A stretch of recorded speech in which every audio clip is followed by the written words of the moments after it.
Hi, నేను మీ భీమవరం కుర్రాడి అని. ఈరోజైతే అర్ధరాత్రి చేపలు పట్టడానికి వెళ్తున్నాము.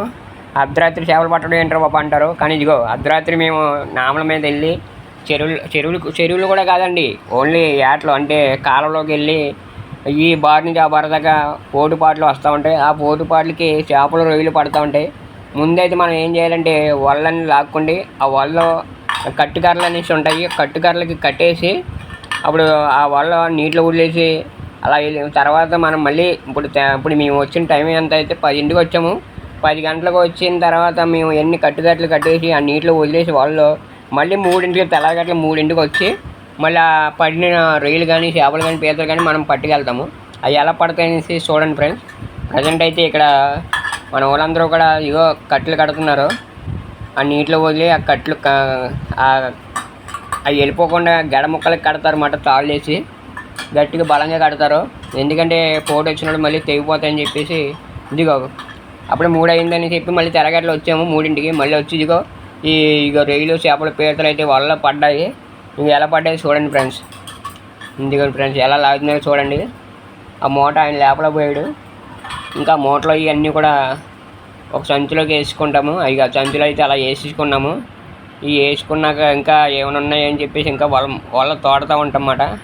అలా తోడతా అలాగా దులుపుతా ఇంకా రొయ్యలు కానీ చేపలు కానీ పీతలు కానీ ఇంకా రకరకాల ఇవన్నీ కూడా ఉంటాయి కాలంలో. కానీ ఇవన్నీ కూడా పంచుకుంటాం అన్నమాట. ఎంతమంది వస్తే అంతమందికి పంచుకుంటారు. ఇలాగ అర్ధరాత్రి వెళ్ళి మళ్ళీ తెల్లారగా 3 గంటలకు వెళ్ళి తోడుకుంటూ ఉంటారు. సర్లే ఇదిగో ఫ్రెండ్స్, ఎలా దులుపుతున్నారో చూడండి. బలంగా దులుపుతున్నారు ఇంకేమైనా ఉన్నాయని చెప్పి. ఈ చివరి నుంచి ఆ చివరి దాకా ఉంటే ఆ వల్ల ఇంకా ఏమి పడ్డాయని చెప్పేసి మా వాళ్ళందరూ దులుపుతున్నారు. ఫ్రెండ్స్, పడినట్టున్న చేపల రొయ్యలు గట్టి మీదకి అయితే వచ్చేసాము. దులిపేసాము. గట్టి మీద అయితే దుమ్మేసి పైన మొత్తం రొయ్యలు కానీ పీతలు కానీ పీతలు అయితే పట్టుకుంటున్నాడు మా వాడు. పీతలు డెక్కలు ఎరగొట్టేసాడు మా వాడు.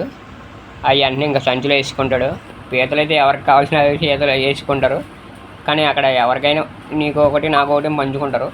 ఇంక ఇటు వచ్చేసి రొయ్యలు గాజు రొయ్యలతో ఉన్నాయి. గాజు రొయ్యలు కూడా ఒకసారిగా అందరూ ఒక దాంట్లో తోడి దాంట్లో ఉంచి తర్వాత అమ్ముకున్నప్పుడు సగం డబ్బులు పంచుకుంటారు. అంత వస్తుంది అలాగా. కానీ ఈ పొట్టు రొయ్యలు ఉన్నాయి చూసారా, ఈ డొక్కులు లెక్క పంచుకుంటారు.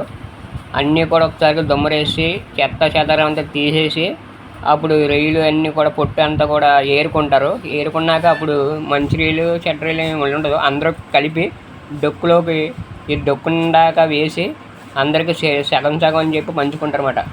ఎన్ని డొక్కులు వస్తే అన్ని డొక్కులు అందరూ పంచుకుంటారు. ఇలాగా ఇది నీకు అది నాకు అని చెప్పి మొత్తం 3 భాగాలు 3 వాటాలు వేస్తున్నారు. ఇలాగ అన్నీ కూడా పంచుకుంటున్నాము. పంచుకున్న తర్వాత దీంట్లో ఎన్ని వస్తే అన్నీ అందరూ పంచుకుంటారు. తర్వాత వాళ్ళు అమ్మేసుకున్నా పర్లేదు, లేకపోతే వాళ్ళు ఏం చేసుకుంటారో వాళ్ళ ఇష్టం. మేమైతే కూరక రొయ్యలు అని చెప్పేసి గట్టిగా కూరకు పట్టుకెళ్ళిపోయాం. కనవాయి అయితే అమ్మేసాము. కానీ బాగానే వచ్చినాయి. కానీ ఫస్ట్ టైం కదా నేను అర్ధరాత్రి వల ఏటలకు రావడము, ఈ నైట్ ఏటలకు కూడా రావడం ఇదే ఫస్ట్ టైము. చాలా బాగుంది ఫ్రెండ్స్, చాలా హ్యాపీగా ఫీల్ అయ్యా. మీరు కూడా నా ఛానల్ నచ్చితే సబ్స్క్రైబ్ చేయండి, మర్చిపోకండి.